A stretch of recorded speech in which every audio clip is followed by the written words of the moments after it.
혹시 면접 보면서 에피소드나 아니면 막 이런 거는 좀 하면 안 된다, 안 좋은 예시 같은 거 있었어? 안 좋은 거 있었어요. 준비해온 게 많은 거야. 그러니까 앞에 했던 대답을 하고도 줄줄이 꼬리에 꼬리를 무는 답변을 그냥 했어요. 그러니까 아는 걸 다 얘기해버린 거지. 질문 하나에 벗어나더라도. 그래서 면접관님이 그때 얘기 좀 그만하고 이제 질문에서 너무 벗어난다 이렇게 경고를 했던 적이 있었거든요. 그거 좀 주의해야 되지 않을까. 아니면 그러면 그 질문 예시를 좀 들어줄 수 있나? 사람들한테.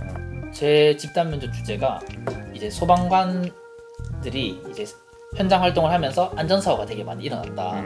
이제 그 안전사고를 줄이려고 하면은 어떻게 하면 좋겠냐 이렇게 했는데 이제 앞 사람들이 이제 뭐 교육을 해야 되고 뭐 어떻게 뭐 안전사고에 대한 뭐 안전 홍보를 해야 된다 이렇게 대답을 해놓으니까 이제 그 뒷부분에 대답하신 분이 뭐 교육과 홍보는 맞는데 이제 그 홍보 관련해서 뭐 유튜브를 이용하면 좋다. 근데 그 유튜브가 저희 대구시 유튜브 채널을 이용하면 좋다면서 이제 유튜브 거의 홍보를 하듯이 얘기를 하신 거예요.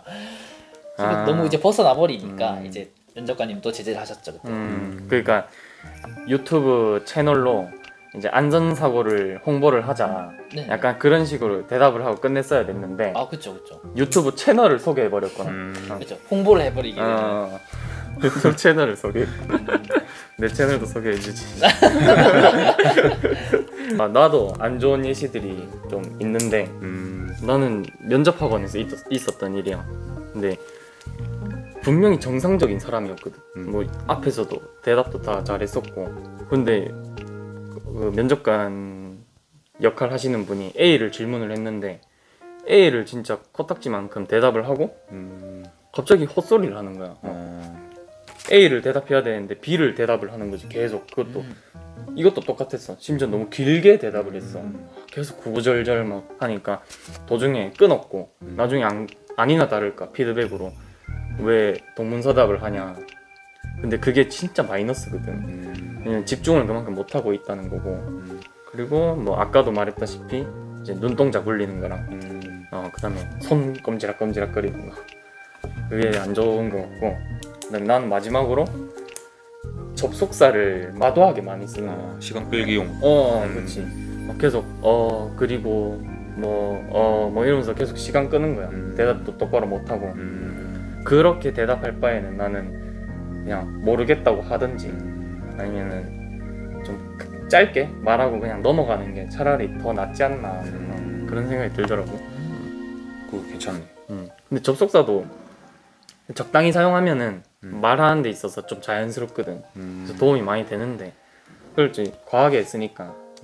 혹시 그 실제로 면접할 때 받은 질문은 뭐 어떤 게 있는지 궁금한데. 나는 일단 제일 기억에 남는 게, 지금 내가 컨셉이 좀 구조대장 이런 거잖아. 근데 본인이 구조대장인데 건물 안에 이제 구조대상자들이 있고 건물이 곧 폭발할 위험이 있어. 근데 그 이제 동료들을 들여보내서 구출할 건지를 나한테 묻는 거야. 일단은 그 구조대상자들을 구해야 되는 게 저희 일이고 뭐 중요하다고 생각을 하지만 이제 건물이 폭발할 위험이 있는 상태잖아. 그럼 이제 들어갔다가 다 죽을 수도 있는 거잖아. 그래서 그 동료들을 사지에 내몰 수 없다. 그러니까 확실하게 구할 수 있으면 난 들여보낸다고 말을 할 것 같은데 다 같이 이제 죽을 수도 있고 못 구할 수도 있고 그런 상황에서 저는 들여보내지 않겠다. 그럼 당당하게 딱 대답했지. 그랬더니 굉장히 흡족해 하시는 표정을 봤거든 나는. 그래서 내가 대답을 잘했구나. 약간 본인에 대한 그런 진짜 가치관이 중요한 것 같아. 좀 확신 있게 말하는 그런 거. 역으로 이제 압박명 적당할 수도 있는 거지. 만약에 내가 그래도 시민들이 우선이다, 그러기 위해 우리가 존재한다 하면서 뭐 죽든 말든 들여보내야 된다 했으면 오히려 마이너스가 될 수도 있었지. 내가 봤을 때. 대부분 보통 사람들은 나도 그렇고 이제 좀 죽든 말든 이제 살리러 보낸다. 이렇게 대답할 것 같은데. 이렇게 대답할 수 있거든 진짜로. 맞아. 그럴 수도 있을 것 같아요. 의외로 반대네. 그리고 이제 또 내가 대답을 못했던 게 이제 슬로건을 한번 말해보라고 하더라고. 근데 내가 또 다른 슬로건을 외운 거야. 그래서 그 슬로건을 얘기했더니 그게 맞냐, 아닌 것 같은데 막 이러길래 그냥 나도 그냥 대충 넘어가고 그다음에 영웅이에 대해서 나한테 묻는 거야. 영희가 남잔지 여잔지 웅이가 남잔지 여잔지를 묻는 거야. 그래서 나는 당당하게 있잖아. 반대로 얘기를 했어. 영희가 남잔 것 같고 웅이가 여잔 것 같다. 이렇게 얘기를 하니까 확실해요? 막 이러는 거야. 그래서 확실합니다. 그건 좀 그냥 밀어붙였거든. 어이없는 질문. 어이없기도 하고 맞아. 근데 심지어 내가 틀린 거야. 근데 확실하다고 막 밀어붙였지. 그 사람들도 좀 잘 모르는 것 같더라고. 내가 계속 밀어붙이니까. 질문했으면 그것도 알고 계시지 않았을까? 그러니까 다행히 좀 하찮은 질문이라는. 가볍게 하는 질문이 있네. 저 같은 경우는 저한테 자신이 건강하다고 생각하는지 물어봤었어요. 신박하다. 네. 저는 육체적으로 이제 운동을 하고 있고 이러니까 건강하다고 생각을 하는데 정신적으로 제가 건강하다고 생각하고 있지만은 혹시나 좀 뭐 상처받은 거나 그런 게 있을 수도 있다 뭐 이런 식으로 대답을 했었거든요. 그러니까 되게 뭐 괜찮은 것처럼 제스처 해주시더라고요. 그거 말고는 좀 대답이 어려웠던 게 살면서 리더십을 발휘한 경험이 있냐. 이게 갑자기 훅 들어오니까 멍해지더라고요. 그치. 이게 진짜 경험 있고 없고가 맞아. 너무 다르거든. 그러면 그 집단 면접 주제는 어떤 거 받았어? 지금 기억나는 게 한두 가지밖에 없어. 첫 번째는 이제 여성 소방공무원이 현장 근무하는 거에 대해서 뭐 생각을 말해라 뭐 그런 거랑 이제 여성 소방공무원 뭐 체력 증진 방법 뭐 이런 거에 대해서 질문을 받았는데 그때 나는 대답을 했던 게 남녀 구분할 것이 아니라 그냥 소방관으로서의 역량이 있다면은 뭐 현장 근무를 해도 상관없다 라고 이렇게 대답을 했고, 그다음에 체력 증진 방법은 내가 그 당시에는 여러 가지를 이렇게 준비했었는데 지금 기억나는 게 그냥 멘토 멘티 방식으로 이렇게 체력 좋은 남자 소방관이랑 이렇게 멘토 멘티식으로 이어줘서 이렇게 훈련을 하고 또 그 성과에 따라서 성과제 뭐 이 정도 대답을 했었던 것 같아. 헬스 PT처럼? 그치. 그냥 예를 들자면 윗몸 일으키기를 30개밖에 못했는데 멘토 멘티를 함으로써 60개를 한다. 이러면 이제 성과를 조금 해주고. 그리고 그 집단 면접할 때 이제 좀 집중해야 될 포인트가 있는데 그 다른 사람들 말할 때 집중 안 하고 그냥 딴짓하거나 본인 할 말만 계속 생각하느라고 앞 사람들 말하는 걸 못 듣는 사람들이 있어. 그러면은 내가 실제로 있었던 일인데 면접관이 그 집중 못하는 사람한테 콕 집어서 질문을 하더라고. 방금 앞 사람이 무슨 말 했어요? 이렇게. 근데 대답을 못한 거야. 안 듣고 있었던 거지. 그래서 완전 마이너스 요소라고 생각을 하고. 그리고 또 내가 그런 점들을 이용해서 점수를 좀 따냈던 적이 있어. 그 앞 사람 말을 계속 듣다가 저 대답이 되게 괜찮더라고. 그래서 대답에 대해 이런 점들을 보완하면은 참 괜찮겠다라는 생각이 들어가지고 이제 내 차례가 됐을 때 내가 딱 말했지.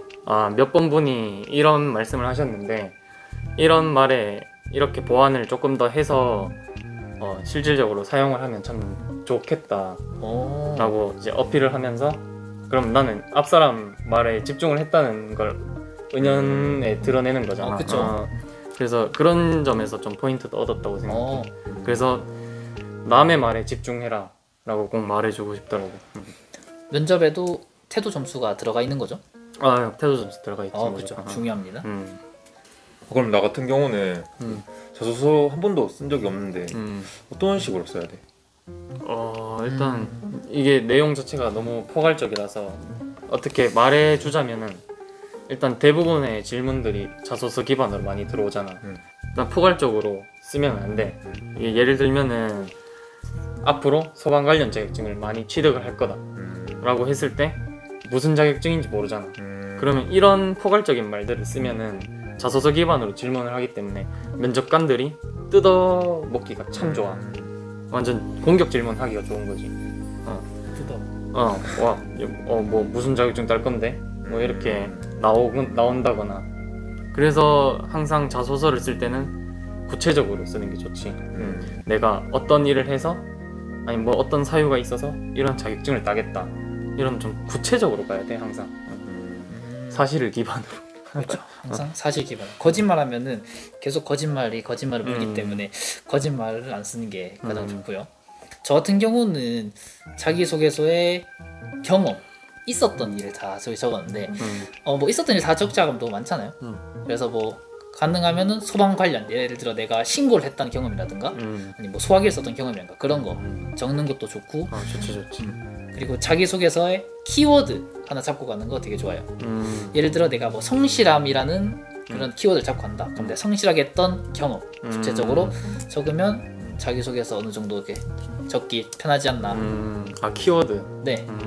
만약에 내가 봉사를 키워드로 잡겠다 하면은 그 봉사에 관한 주제로 이제 자소서를 쭉 써내려가는 거지. 그렇죠. 봉사하면서 또 봉사에 이어지는 뭐 성실함, 뭐 희생정 이런 거 쭉 나올 수 있지 않을까요? 그렇지. 네, 그러면은 지금까지 저희가 그냥 토크 형식으로 이렇게 말을 해봤는데 도움이 될지 모르겠습니다. 그래서 이렇게 말로 설명함에 있어서는 너무 한계가 있어서 일단 저희가 뭐 오늘 했던 얘기를 총 정리해 보자면 첫 번째로 그 수많은 면접 질문에 대해서 답을 일일이 달아보셔야 돼요. 그 다음에 두 번째는 자소서를 최대한 빨리 쓰고 계속 이제 가족이나 뭐 지인들한테 피드백을 받으면서 계속해서 제출 전까지 수정을 하는 게 가장 좋을 것 같고요. 아무래도 질문 기반이 자소서다 보니까 그 점도 많이 중요한 것 같습니다. 그리고 마지막 세 번째, 모의 면접을 많이 해라. 아까 말했다시피 이렇게 스터디를 모여서 모의 면접을 해도 되고 뭐 직접 영상을 찍어서 자신의 뭐 안 좋은 그런 습관이라든지 뭐 말투라든지 이런 걸 좀 고쳐 나갈 필요는 있다고 생각이 들어요. 그래서 방금 세 번째 모의 면접이 가능하려면 자소서도 써놔야 되고 수많은 질문들에 대해서 자신의 가치관이 정립이 되어 있어야 질문을 받았을 때 대답할 수 있으니까. 그럼요. 네, 그러면 이상으로 면접 관련 토크를 끝내겠습니다. 시청해주셔서 감사합니다. 감사합니다. 민우야 고생해라. 나왔다 내일 출근이네. 면접 어디 가는데? 면접 왜 준비야?